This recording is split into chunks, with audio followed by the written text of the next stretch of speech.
Namaste. Nepali Kastucha. Tikcha.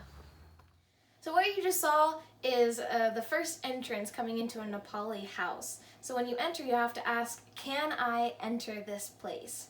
Because there are high and low classes. So you've got the Brahmin, who are the priests, and they're the highest class. And then you have the lowest class, which are like the tradespeople, and they're kind of the untouchables. They make things, and you're not allowed to invite a lower class person into a higher class person's house. So you have to keep in mind who has touched what, and in what caste are we. To greet in typical Nepali culture, you put your hands like this either over your heart or over your lips, and you say, Namaste. Now, that is a normal greeting, but in the older generation, say if I were going over to my boyfriend's house and I was meeting his parents for the very first time, I would bow all the way down to their feet and almost kiss their feet and say namaste. And that would be a sign of respect. But in the newer generations, that's kind of going away a little bit. Now, in typical American culture, we would shake with our right hand, but because Nepali culture is like this, they don't do that. But there is a stigma with hands. So our right hand oftentimes is the dominant here in America, but in Nepal, it also is the right hand because the left hand is used for the toilet. So if you touch anything with your left hand, it's an insult. But a sign of respect is if you touch your left elbow or your left hand to your right elbow and you hold whatever it is in your right hand. That's a super sign of respect. Now when I greeted her, I said, Tapailai Kastocha, which means, how are you? But what you don't know is that there are 3 types of you. Tapailai is the highest form. That's for if you use your teachers, you're talking to parents, someone who's older and deserves a lot more respect. Timi is the second one, and that is more informal. You use that with your friends, maybe your lover or your fiance or something like that. But you wouldn't use that with younger children, even if you're close with them. What you would use for younger children is ta.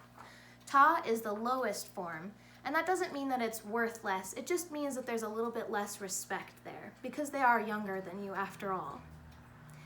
In Nepal, there are multiple languages, but Tibet, even though it's part of Nepal, has its own language.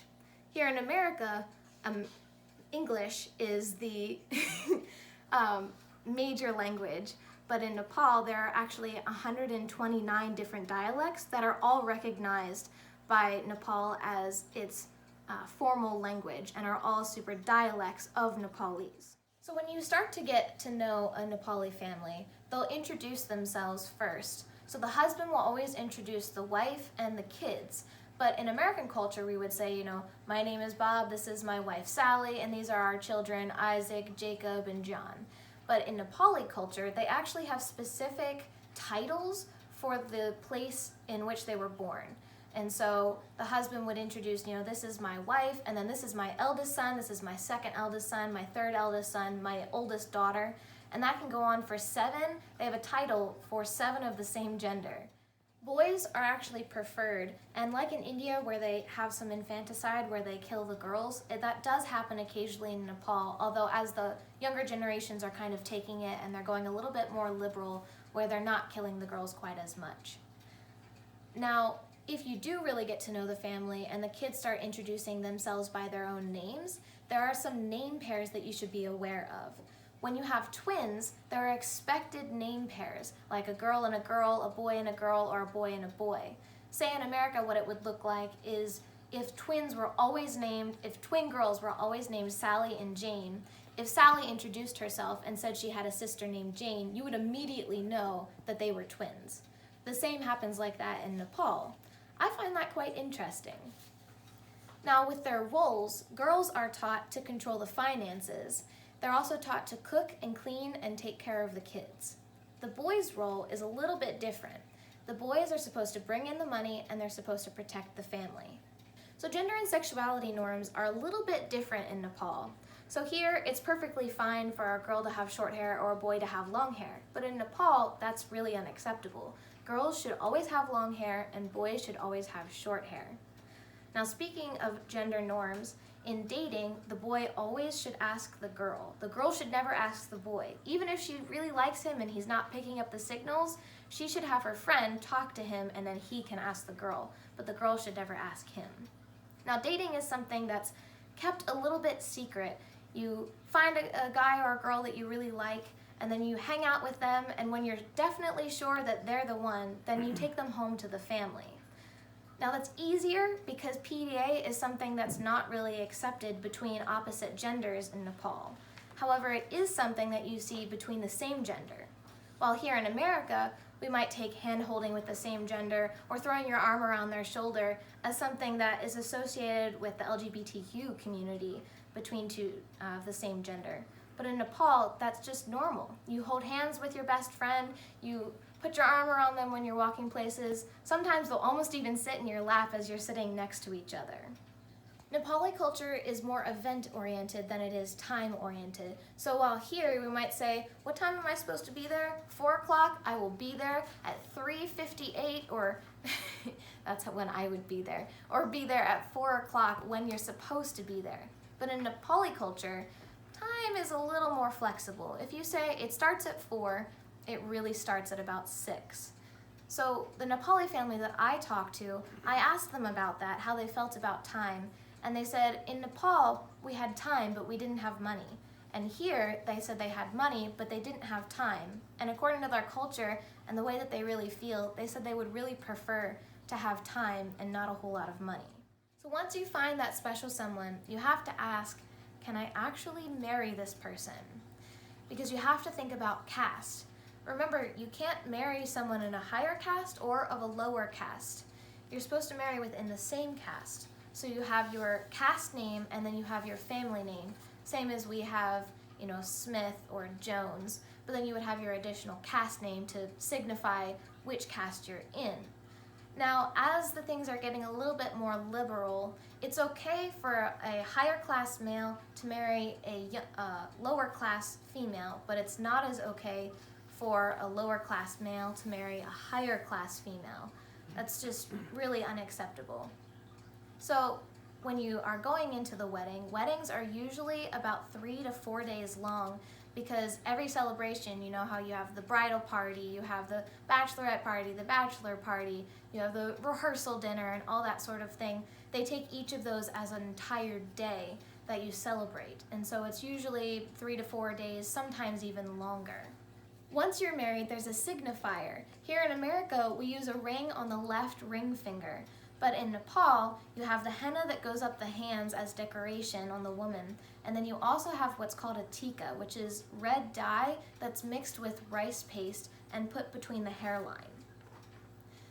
So weddings are an amazing thing, and here in America we have something that's like eloping, where you don't really have a formal wedding, but you're still considered married. It's the same type of thing in Nepal. Because marriage is such a huge thing, sex before marriage is not okay, and if that happens, you are considered married and you just had an informal wedding and you now have a family and you live together. The other way that that can happen is if you decide to live together in the same house as a family. That is also considered an informal wedding, and you can have a wedding ceremony afterwards, but you're just considered married and that is that. In a household, once that happens, it's pretty typical to have about 7 to 8 people. You might have you, your husband or wife, and you would have your kids, possibly your parents might move in with you, and you also would have some siblings if they're trying to go to school at someplace near or something like that. And it's totally okay for them to live at home until they're ready to move out. Speaking on that, family is super, super important. It's more important than friends or anything else.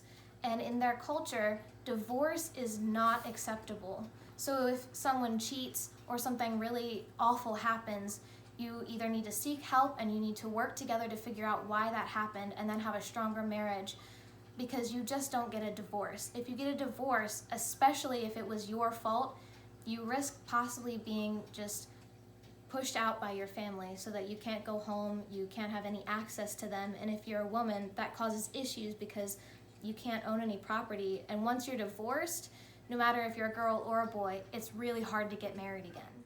So in America, we don't really have something as much of a bride price because we don't live in an agricultural society, so work and field hands is not really all that important.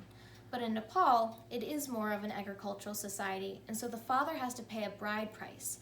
That means that when the two become one and they get married, he has to help fund their new life. So that's something pretty big. Like, he either buys their house, he buys their car, or all the furnishings for the house.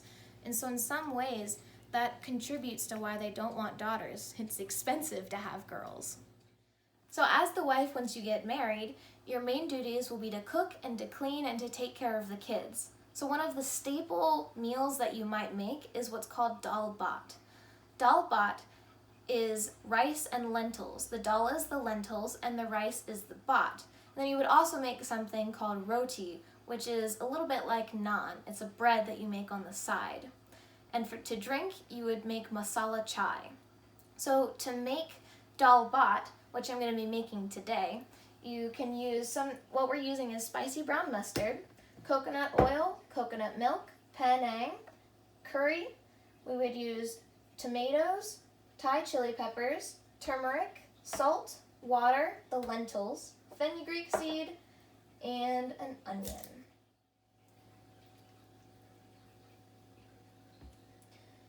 And that's that. So here we have our bhat, and this is the dal, and here's some roti that we made. So this is a traditional dish that is either eaten with a spoon or with the fingers, using the roti to kind of like scoop it up. And it's traditionally served with what are called pickles. In the US, we think of pickles as a specific food where you take cucumbers and you pickle them. But in Nepal, pickles refer to a type of food, like we refer to junk food as a category. So they pickle things like carrots and celery and cabbage and all sorts of different things. So that would be served on the side, along with some masala chai to drink. Now, if you would like to try some yourself, there is a restaurant called Namaste, and it's only about 15 minutes from campus, and it's not too expensive. So thank you for watching my video.